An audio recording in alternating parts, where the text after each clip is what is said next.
'Mowgli' నిన్న premieres ఏశారు. కానీ కుదరలేదు. ఇక ఈరోజు మార్నింగ్ షోకెళ్ళాను.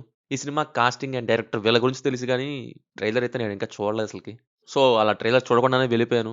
'బీఎస్‌కే' విలన్ క్యారెక్టర్ చేయటంతో ఇంట్రెస్టింగ్ అనిపించి వెళ్ళా. సర్ప్రైజింగ్‌లీ బావుంది మూవీ నాకైతే. క్యారెక్టరైజేషన్స్, స్టోరీ ట్రీట్‌మెంట్, మధ్యలో ఫన్నీ సీన్స్, మంచి మంచి డైలాగ్స్‌తో తీసుకెళ్లారు. ప్లాట్ లైన్ వచ్చేసి simple. A battle between love and lust. Tribal person అయిన హీరో ఒక అమ్మాయిని ప్రేమిస్తాడు. Villain entry. విలన్‌కి ఆ అమ్మాయి మీద ఇంట్రెస్ట్. ఇదే లైన్ మీద చాలానే మూవీస్ వచ్చాయి. అందులో ఒకటే 'వర్షం'. మేబీ అందుకే అనుకుంటా హీరోయిన్ పేరు వర్ష అని పెట్టుంటారు. ఎనీవే మరి ఏమైంది ఏంటి అనేది చూస్తారు మీరు. ఆఫ్‌కోర్స్ రామాయణం స్టోరీ అనమాట ఇది. కాకపోతే ట్రీట్‌మెంట్ కొంచెం మారిద్ది. మెయిన్‌గా ఏంటంటే సినిమా ఫ్లో బావుంది. ఒక్కటి తప్ప అన్నీ వర్కౌట్ అయ్యాయి. అదేంటో చెప్తాను చివర్లో. ముందుగా ఓపెనింగ్ సీన్‌లోనే క్రిస్టోఫర్ నోలన్. ఆ నోలన్ కాదులెండి. విలన్ క్యారెక్టర్ అయిన క్రిస్టోఫర్ నోలన్ ఇంట్రడక్షన్ పడిద్ది. అలా వెంటనే ఇన్వాల్వ్ చేశారు. ఆ తర్వాత లవ్ స్టోరీది కూడా స్మూత్‌గా వెళ్ళింది. ఇప్పుడు వీళ్ళ లవ్ ట్రాక్ చూడాలా మాస్టారు అనే ఫీలింగ్ ముందున్నా వెళ్ళగా వెళ్ళగా ఫైన్ అనిపించింది. ఆలోపే నెక్స్ట్ అసలు కథలోకి వెళ్ళిపోద్ది మూవీ. ఒక పక్క వీళ్ళ ప్రేమ జరుగుతూనే ఆపోజిట్‌లో ఇంకోటి రన్ అవుతూ ఉంటది. దీనివల్ల క్యూరియాసిటీ పెరిగింది. అలా అయినా ఫస్ట్ హాఫ్ తర్వాత సెకండ్ హాఫ్ ఇంకా ఎంగేజ్ చేసింది. బీఎస్‌కే క్యారెక్టర్ మెయిన్ అసలిక్కడ. తెలిసిన కథే అయినా ఎలా అనే పాయింట్ ఎక్సైట్ చేసింది.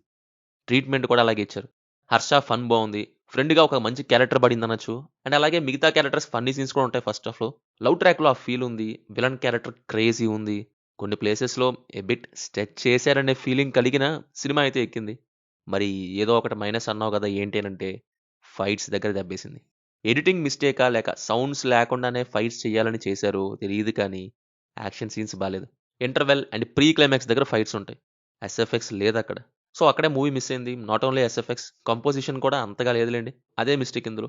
Sandeep Raj second direction movie ఇది. After Colour Photo. తీశారు ఇది కూడా. యాక్షన్ సీన్స్ మట్టుకు చూసుకోవాలాయన. పర్ఫార్మెన్సెస్ వైస్ రోషన్ కొంచెం ఇంప్రూవ్ అయ్యారు యాక్టింగ్ వైస్. పర్లేదు. హీరోయిన్ చేశారు.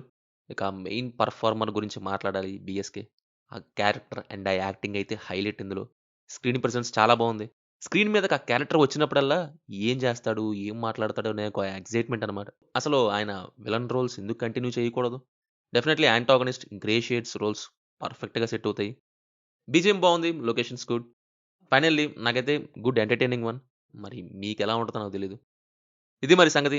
సినిమా చూసాక మీకెలా ఉందో కింద కామెంట్స్‌లో మాతో తప్పకుండా షేర్ చేసుకోండి. Will meet in next video. Thank you. జై హింద్.